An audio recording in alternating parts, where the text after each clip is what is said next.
Stewart Living Radio on Sirius 112 and XM 157, where you learn something new every day.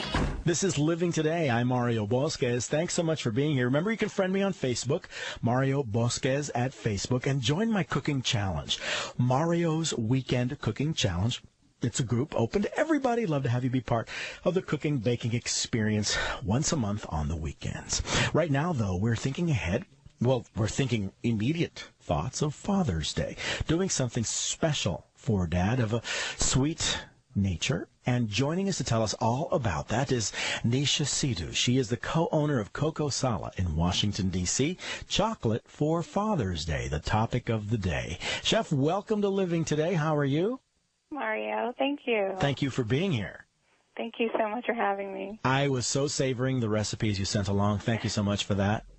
Anytime. And we're going to be learning how to make some of these recipes along, which are including the cognac truffles, the peanut butter rum parfaits, banana compote, peanut brittle, and more. But first, we would love to, if you don't mind, Chef, tell us a little bit about Cocosala. Sure. Well, Cocosala, we are a chocolate lounge and boutique located in Penn Quarter in Washington, D.C., and we're a collaboration between myself, my partner, Bharat Malhotra, and our amazing chef, Santosh Tiptur, and a great management team that's actually been with us since the beginning of our concept development, which was 4 years ago. And which of those is the one that you literally hired on the spot in Puerto Rico? Oh, that would have to be our chef. Because I understand you were responsible for every nut, every bolt, every detail. And when you went to Puerto Rico, you said, okay, show me your stuff. You said, you're hired, right? Exactly. Yes, he's really been just phenomenal in taking my crazy ideas and just developing this wonderful menu around it. So, our concept is coffee, chocolate, and cocktails, and we've tried to portray that in every form imaginable. Whether it's the pastries during the day or the chocolates being sold in the boutique, the cocktails, even the savory food, we've tried to incorporate chocolate or coffee in some sort of unique way. You are also very fascinated by baking, you say the precise chemical combinations that are part of baking. When did you start your transition? Because I know that you worked in applied physics and biomedicine, and you studied all of this. You were an engineer. And next thing you said, you know what, baking is just as scientific. I'm transitioning to that. It really is. It's funny how pastry is basically chemistry. And so I guess having that science background and that scientific mind, I was drawn to it, but I was also drawn to the creative aspect of it, and that pastry is beautiful and can be very aesthetic. So, I was an engineer for a while. I liked it, but, I didn't love it. I guess one reason I'm only interrupting is that you cannot eat the blueprints, but you can eat the fruits of your labor now. Exactly. And, it's instant gratification. Sure. It's just so rewarding. When I was an engineer, it was rewarding also, but it was in a different way.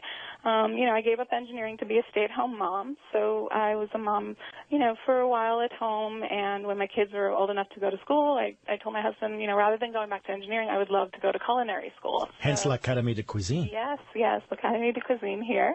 And I did their professional pastry program, became a pastry chef, and then started specializing in chocolate, became a chocolatier. Just started developing this love and this passion for chocolate, and found a little niche that in D.C. that I felt needed to be filled. And that was, on the dessert lounge side, that D.C. really needed a good place to go to late at night for fine dining level dessert. That wasn't exactly a fine dining level restaurant, but more of a trendier lounge type of ambiance. So that's, sort of where the evening part of the concept came into play. And the learning does continue. And in a moment, we're going to continue with recipes for Dad's Day that we can make at home. And thank you for sending us the recipes. But, when I go to Indian restaurants, I always guzzle down the mango lassi. And you have that flavor there. We do. We have one of our artisanal chocolates is a mango lassi. Oh, God. It's beautiful.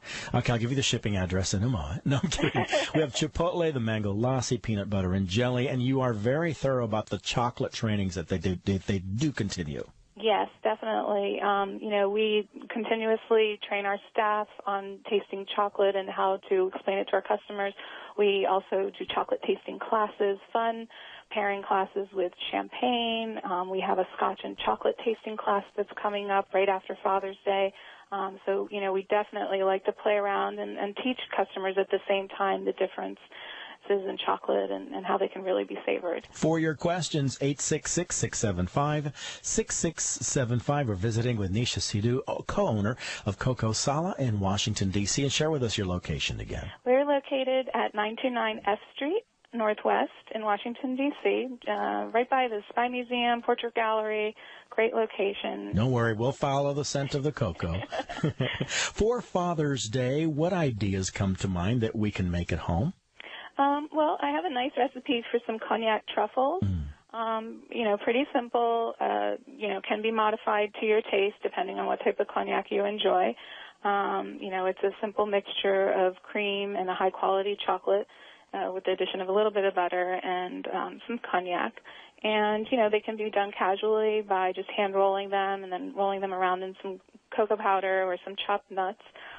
Or if you're feeling up to it, you can actually make some chocolate shells and fill them as more of a softer ganache and enjoy them that way. The ingredients are the 4 ounces of the cream, the semi-sweet chocolate. What do you recommend? We like to use Valrhona chocolate. It's a French chocolate. It's a very high-quality couverture. I like to recommend around a 55% or so, which is considered a semi-sweet chocolate. I feel that percentage works well with the cognac. Certainly, if you prefer, more of a darker chocolate, you could go as high as a 64 or 72%. But then I also like to add a little bit of butter, about an ounce or so, to maybe like a 4-ounce cream recipe. Salted or unsalted butter? Yeah. Either one is okay? I prefer unsalted butter, actually. Yeah, if you want to add salt, it's easy to do that. It's difficult to take it away if you use the salt. And, of course, the cognac. And, of course, the cognac, yes. Is making truffles sort of deceptively simple and we should not be staying away from making them? No, I mean, it is pretty simple to do, at home. It's just a matter of knowing how to work with the chocolate, making sure you don't overheat the chocolate. One little trick that I like to use is to actually not heat my chocolate, keep it at room temperature, but then boil my cream, and then pour the cream over the chocolate and let the heat from the cream start to melt it. That will prevent you from burning your chocolate, which often happens because chocolate does burn easily. A lot of times people will put it in the microwave, and before you know it, it doesn't smell so good. And so room temperature chopped chocolate. That's correct. And then the cream into the chocolate. Exactly. Bring the cream to a boil separately. And I've noticed the cream comes to a boil pretty quickly.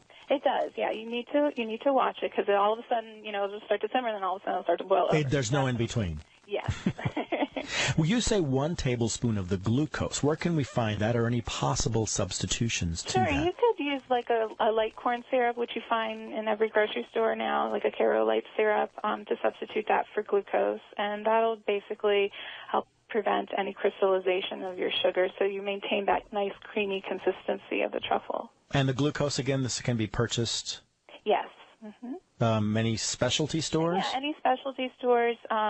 Some of the craft stores that carry cake supplies, they do carry glucose. But, you can equally substitute a light corn syrup, which you can find in any grocery store as well. Now, Dad will probably enjoy the 2 elements in this parfait.